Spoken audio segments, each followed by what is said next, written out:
Yo, what is up, guys? This is Rise, and welcome to another video where we have some Master League action for you, where the Shadow, Woolly Mammoth, is going to be taking the field and taking the stage. Not very cute is the opponent, but Mamoswine is pretty cute, if I had to say so. I have to disagree with the sentiment coming from this opponent. Not good vibes right out of the go.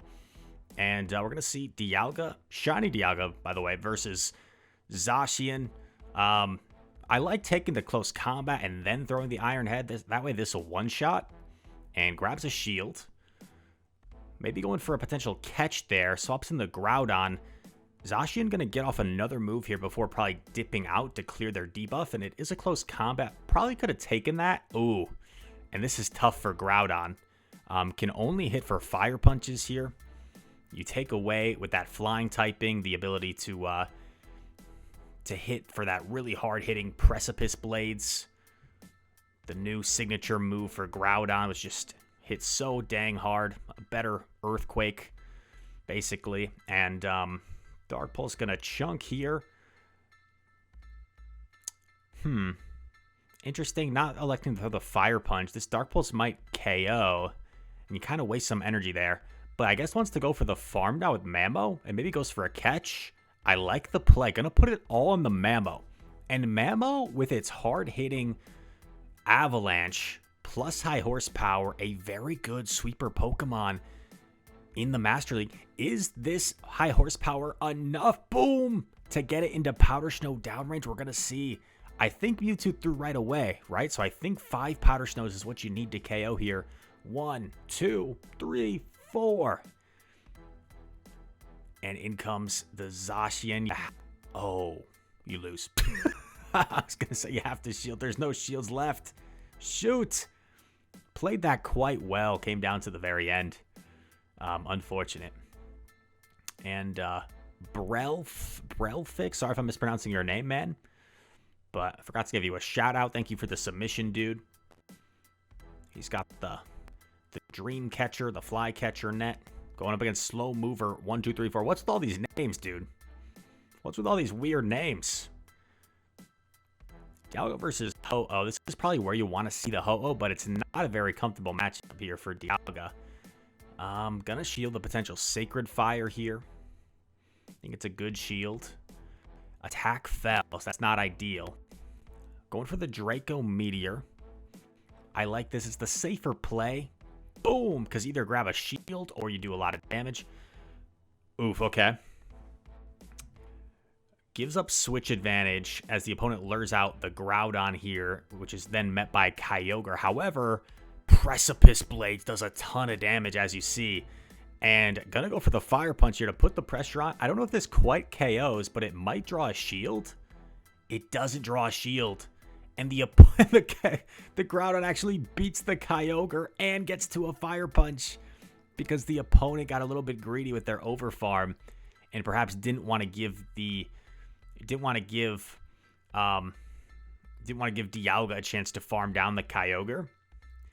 But I kind of like this play. Goes for the catch and gets off the Iron Head here. At this point, do you just let Dialga go, or do you just shield it and then force this Dialga to double Iron Head? I think either makes sense.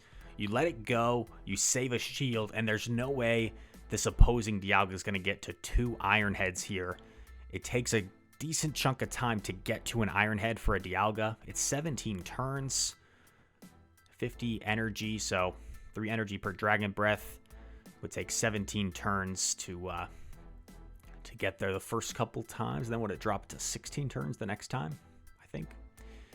Anyway, Toro Giro. The next opponent. Dialga into Dragonite. Pretty solid for Dialga. Of course, you do have to respect that superpower. So a lot of Dragonites are going to superpower and dip here. That way they get themselves a shield advantage and then can go from there. Superpower gets shielded. In comes Drill.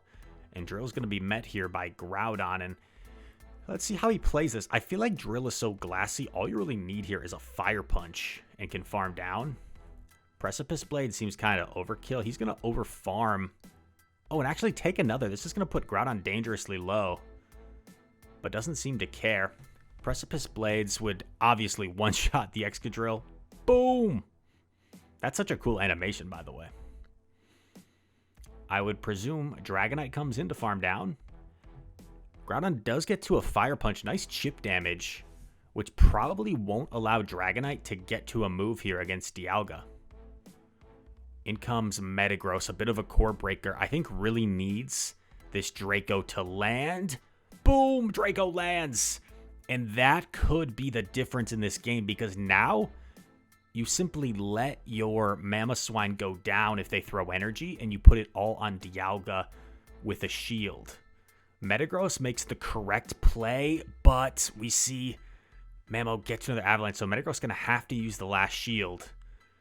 And you probably have to settle for double Meteor Mash here, because I don't think you can bait and still get to an Earthquake here. So you have to settle. Oh, they don't even get to double Mash. They don't even get to double Mash. They weren't ever going to reach an Earthquake there, so I think they had to settle for the double Mash.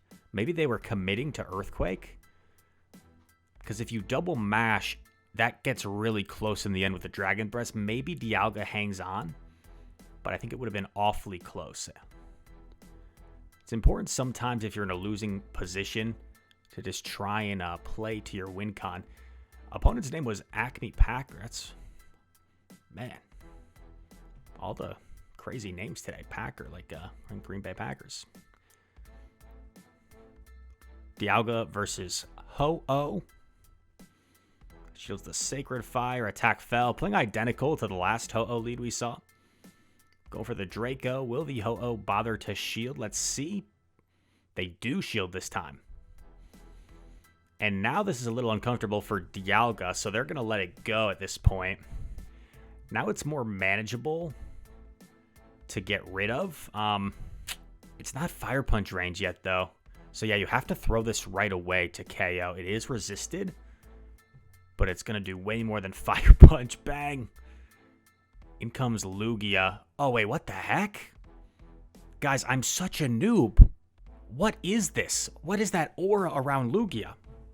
Is it the same thing as, like, Apex Ho-Oh? Is that Apex Lugia? Is it just the same thing? Also, guys, educate me on the whole Apex thing. You guys are smarter than me in a lot of ways. Especially when it comes to Pokemon lore and everything. But that Lugia looks so cool. But not as cool as Mamoswine. Boom! Lands the Avalanche. And there's a Yveltal back.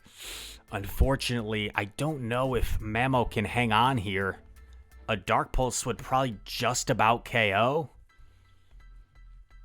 This doesn't seem good for our friend Marcel, the Mamoswine. He goes down, and Groudon's going to surrender. No shame in top lefting, though, when you know the game's over. I got kind of tilted today in a Sylph match, and I actually top lefted in the last game. I got wrecked.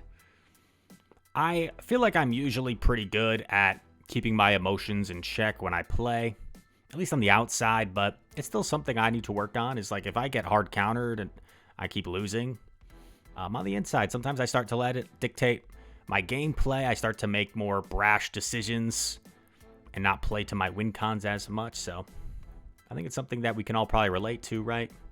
Things not going your way, you start to not play your game. It's important to try and keep playing your game. You feel me? Know what I'm saying, man? As I like to switch out here into Groudon to preserve your Dialga. And they didn't swap out, which tells us that they probably don't have a hard punish to this Groudon. Groudon hangs on and gets to the Precipice Blades. Dialga has to shield this. Dialga has to shield, and they do. Now the opponent is down a shield. Gonna come in with Dialga. Probably take this move, put it all on Mamo, I would think. It's just an Iron Head. You're going to live that. And going for his own Iron Head as a safety precaution. Not sure if he could reach the Draco. Undercharges to get a head start with Mamo. Opponent recognizes it. But that is G to the G. As Mr. Mamoswine's going to beat Zekrom every day of the week, including Sunday, except the 2 shield. I don't know if Mamo can win the 2 shield there. Or if the Dragon Breaths are too much. But anyway, a awesome showcase there of Shadow Mamoswine in the Open Master League from our friend with the submission. My apologies, Mr. Brell Fick. Again, sorry if I'm mispronouncing your name, man, but I do appreciate the submission. Very cool Pokemon with Shadow Mamo. I'm a huge Mamoswine fan myself, and 2 really strong Pokemon to surround it in the Open Master League. So once again, thank you to him. Thank you to everybody watching this video. If you enjoyed it, feel free to smash that thumbs up button. Comment down below. All comments help out the channel, and subscribe if you're new. All right? And all that said, thank you once again so dang much for watching. I hope to see you in the next one. Peace.